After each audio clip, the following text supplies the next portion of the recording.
You're listening to Fast Facts, Ask the Expert DSO edition with Val Dangler, brought to you in part by Cranberry, supporting clinicians for more than 30 years. Stay tuned after the episode for a very special message. Welcome back, everyone, to this month's Fast Facts, Ask the Expert. I'm joined today by Val as we talk more about DSO stuff. Val, welcome back. Hey, Andrew. Nice to be back. Okay. So this one might be a little bit fluffy of a question, but it's, for me personally, it's the reason why I love DSOs. And so I'm hoping that you can maybe talk to the values of why I stuck with the DSO. But the question is, what is the most valuable part about working at a DSO for the everyday RDH? Okay, what is the most valuable part working at a DSO for the everyday RDH? Well, when I think about the everyday RDH and we think about private practice, a lot of our hygienists are in silos, right? We work in silos. We come in, we see our patients, we leave.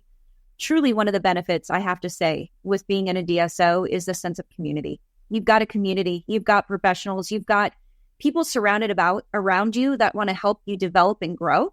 You know, not in private practice can you have those opportunities to have career advancement and move your career in different areas for growth and whatnot. So, you know, some of the other things that I know hygienists that they really appreciate is continuing education, getting the free continuing education, having the study clubs, and then, when I started in dentistry 30 years ago, I had 3 kids, right? Like I worked until the day I had those babies and I did not get paid to be off. I had no benefits, right? So I remember being on bed rest with one of them, had to put my feet up at home while I was like entering insurance checks for one of my offices, right? So it was one of those things that, it's nice now we're seeing, the group practice space and DSOs, they're able to offer us benefits, paid time off. I mean, one of the groups I work with, the hygienists, depending on how long they've been there, a couple of years, they were getting 5 weeks a year off, wow, fully paid at the wages that hygienists are making now. So it's great. It's a great benefit.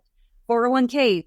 There's even a DSO that offered, I don't know if you guys heard about this. It was about a year plus ago. It was one of the first DSOs. They offered equity to their hygienists now.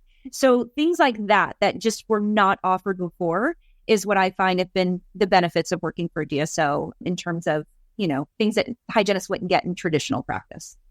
I think that you nailed it. I mean, every single one of those reasons are the reasons why I stuck with it.